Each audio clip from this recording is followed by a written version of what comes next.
Break के बाद खबरों में आगे बढ़ेंगे।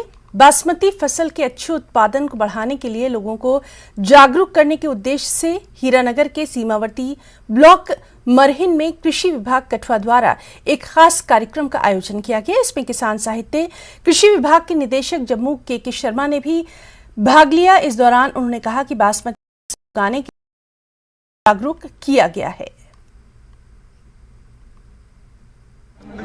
एक बासमती को एक्सपोर्ट करने के लिए एक कैंप लगाया गया है। उसी के रिगार्डिंग जो पूरी एग्रीकल्चर जम्मू डिवीज़न की जो टीम है और साइंटिस्ट है और कुछ जो प्रमोटर हैं जो बासमती को खरीदने वाले हैं वो सारे आए हुए हैं। इस समय समस्या तो काफ़ी है, जैसे कुछ दिन पहले थोड़े सा बारिश और उस पानी के कारण से बासमती का जो है वो सारे का सारा डह गया है। और बासमती एक ऐसी चीज़ है कि अगर वो मतलब कि खड़ी रहे तो तभी उसकी अच्छी पैदावार होती है, उसके लिए भी नुकसान हुआ है। किसानों का था एक दिन की वर्कशॉप थी, बहुत बढ़िया कार्यक्रम हुआ और काफ़ी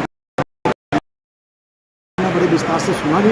और बड़े बड़े अच्छे जो एक्सपर्ट हैं, जो साइंटिस्ट हैं, वो जहाँ दिल्ली से भी आए थे, डायरेक्टर साहब आए थे जम्मू से, चीफ साहब अपनी पूरी टीम को लेकर यहाँ पहुँचे थे और उन्होंने अपने अपने तरीके से किसान भाइयों को समझाया कि हमें बासमती की फसल कैसे लगानी है। कहना चाहता हूँ कि बासमती दो ही देश उगाते हैं, एक हम हैं और एक हमारा पड़ोसी देश है।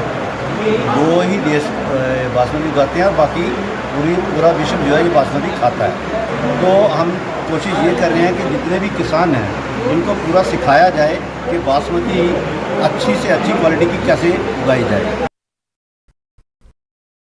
पाक में अगर